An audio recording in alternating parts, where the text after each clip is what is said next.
Hey guys, my name is Chris if you didn't already know, and welcome to my show, SmegChris Review. Not review, review. And what I do on this show is that I look back at previous episodes of SmegChris Review to see what I've talked about, news or trailers or television and what films I reviewed. But before I started doing SmegChris Review, I actually reviewed films on SmegChris. So I just want to look back at one of those episodes first. And the episode I'm going to be looking back is called The Monologue Syndrome. And just to point out, I have absolutely no idea what I reviewed on this. What I've decided to do is actually watch the episode on my television through the power of DVD. So let's find out what I said. On the last episode, I said I was going to go watch Tron Legacy. And I did. And I said I was going to review it on this one. So here it is. I have to say, it lived up to expectations. I absolutely adored it. I'm not a big fan of 3D, but I had to go see this in the third dimension. And even just from the opening credits of the Disney title, it just blew my mind. My only problem with the film was Michael Sheen, who seemed to be doing his best Alan Cumming impression. What was that all about? Tron Legacy is here in my collection. And I still love this film. I don't care what anyone says about it, I still think it's brilliant. I remember when Tron came out, I was only 7 at the time, and my parents used to take us to a video rental place a few miles away, and we kept renting out the same videos all the time, and Tron was one of them. So of course when this came, I could not wait to see it, and I still think it's brilliant to this day. Now it's 11 years old already. And the music for it by Daft Punk was exceptional. It's definitely one of the soundtracks that I have, but it's definitely still one of my favourite films in my collection.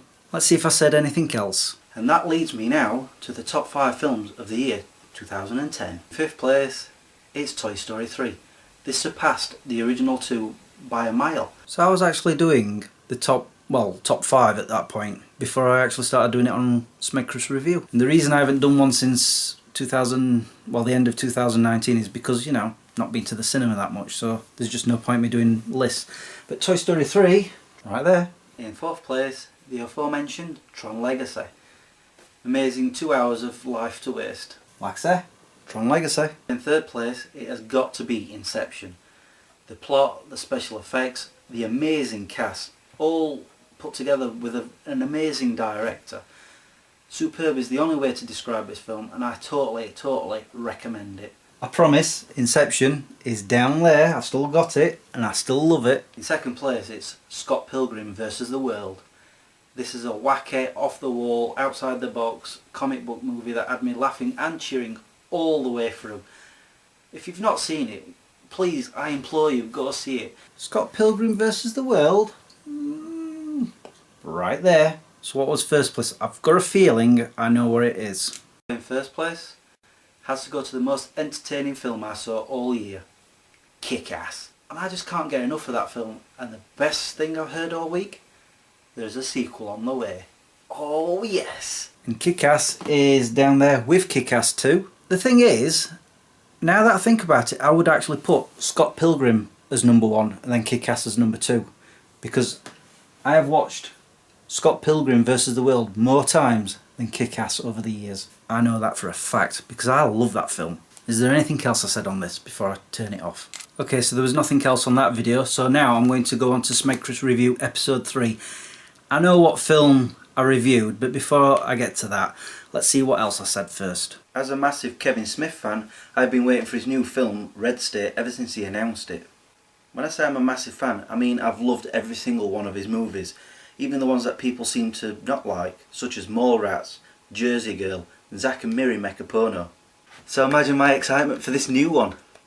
Only for me to feel let down, even halfway through the film. My problem with the movie was that it was far too slow. The story was scattered like a pattern of a Vanessa Feltz dress, and whenever you thought that, oh, this is going to be the main character and you want to focus on that character, they're killed off. The only redeeming factors of this film was that the acting was really good, especially John Goodman, and also the fact that the film was very short. This is where I rate a film. Here you go. And no, that wasn't Fwed's bottom. Okay, so I actually did the film review first. Surprising. And the film I was talking about, Red State, do you see anywhere in my collection? You won't. I still hate that film. In fact, I've not seen it since before I did that review. And I'm lucky enough to realise that I've managed to fade out most of the memory of that film because I know how bad it was. Honestly, I've got every other Kevin Smith film in this collection and in my VHS collection as well. And I'm very surprised that I gave that film 2 out of 10. If I was to review it again, I'd have to drop it to 1 at the most.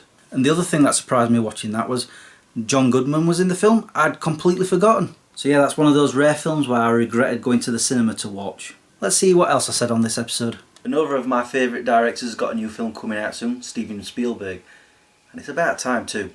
Judging from the trailer for The Adventures of Tintin, this looks like it's going to be a great film. Most of us know of Tintin from our childhoods, and hopefully in Steven Spielberg's hands, this is going to be awesome. This is an animation film, and watching the trailer, it looks like it's going to be absolutely amazing. The Adventures of Tintin, which I have right up there on DVD. But I don't need to go on about that because I'm pretty sure I did a review about it and I can talk about it when I review that. Sorry, I'm having to remember how to say words with my hands. It helps. I'm almost like Captain Kirk. Anyway, let's see what else I said. The 6th series of Doctor Who has just finished. Unsurprisingly, the viewership has started to drop. Why? Because the stories are getting too confusing. I love a good time travel story myself, and I can usually get my head around them. But even these current plot lines are causing me headaches. Don't get me wrong, the series is still great and the acting is still spot on. It's just the writing is getting far too clever for its own good. I think head writer Stephen Moffat's got too many yes people around him. That's never a good sign. But I'm quite certain I'll keep on watching. I mean, next year is its 50th anniversary. Doctor Who Series 6, blimey. Didn't think it was that long ago, and that is down here. Right here. And as you saw, I was complaining about Stephen Moffat even then. He was making those stories well and truly just too complicated. And he only got worse. Angels Take Manhattan, anyone? And it looks like that's all I talked about, so I guess that's the end of this episode too. And on that note, it's now time for me to go.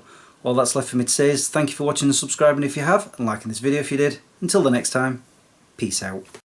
Do you know, I'm actually enjoying going down memory lane on these videos. I mean, I'm assuming I did that around 2012 or something like that. Actually, let me just go find that out. I can tell you the date. Actually, no, it was 17th of October 2011. So why did I say that it was Doctor Who's 50th anniversary the year after? It wasn't. That was 2013. I think I know why. Because Stephen Moffat kept coming out with all these complicated storylines that he started to make me confused about what year it was. That's my excuse and I'm sticking to it.